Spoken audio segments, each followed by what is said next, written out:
De acuerdo a la teoría celular, descrita por Rudolf Virchow en el año 1858, toda célula proviene de otra célula preexistente por división de estas. Para que la célula cumpla dicha teoría, debe seguir una serie de etapas de manera ordenada, llamado ciclo celular. En él, la célula aumenta su tamaño, número de componentes intracelulares, duplica su material genético y se divide. Este ciclo cuenta con dos fases: interfase, que se divide en tres, G1, S y G2, y la fase M, que se divide en dos, mitosis y citocinesis. Entre la fase S y M del ciclo hay dos fases denominadas intervalo, en las cuales la célula está activa metabólicamente, lo cual le permite incrementar su tamaño, pues de lo contrario, las células se harían más pequeñas con cada división.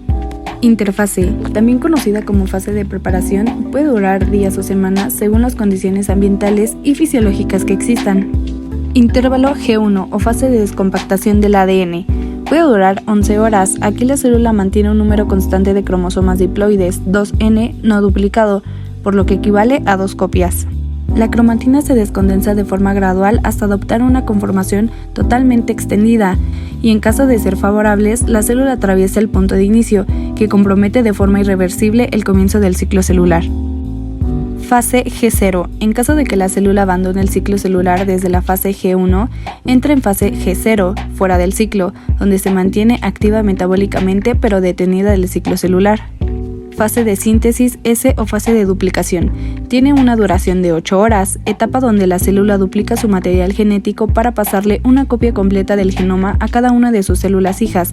De esta forma, el número de cromosomas es constantemente diploide en el núcleo, 2N, pero el contenido de ADN se duplica de 2 copias hasta 4 copias. Intervalo G2. Fase de preparación para la división de la cromatina. Puede durar 4 horas. La célula verifica si se ha completado la fase S de forma correcta y decide entre permitir el paso a mitosis o, en caso contrario, esperar a que se realicen las reparaciones necesarias. Fase M. Proceso continuo donde los cromosomas replicados se condensan y se visualizan para producir la separación de los cromosomas y la formación de 2 células hijas. Puede durar 2 horas y se divide en 6 etapas. 1. Profase. Aquí los cromosomas replicados se condensan y se preparan para separarse.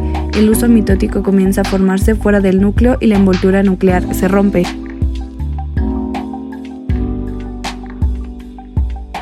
2. Prometafase. Se forma el huso mitótico definitivo que permite a los microtúbulos del huso entrar en contacto con los cromosomas, mismos que se mueven al centro de la célula.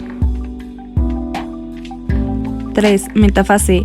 Los cromosomas se alinean en el ecuador del huso con cada cromátide conectada a un polo opuesto. Los microtúbulos del huso se organizan para separar los cromosomas duplicados y se dividen en 3 grupos: microtúbulos astrales, cromosómicos y polares. 4. Anafase. Las cromátides hermanas se separan de manera sincrónica y súbdita, librando la proteína pegamento en el citoplasma.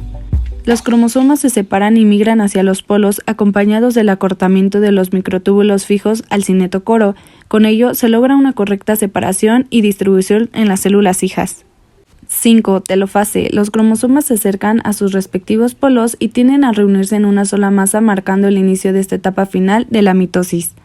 6. Citocinesis. Proceso final de la división celular en el que la célula se divide en 2 células hijas.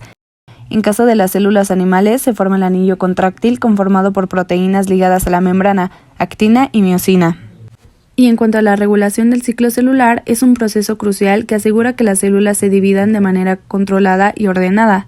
Para ello, existen puntos de control. 1. Punto de restricción. Se da en fase G1 y es donde la célula decide si se divide de forma irreversible o no. 2. Punto de supervisión del ADN. Se da en fase S y se verifica si el ADN se sintetiza de manera correcta sin daños. 3. Punto de verificación. Se da en fase G1 y se verifica si el ADN fue completamente copiado correctamente. 4. Punto de control del uso. Se da en fase M y aquí se verifica que todas las cromátidas hermanas están unidas correctamente.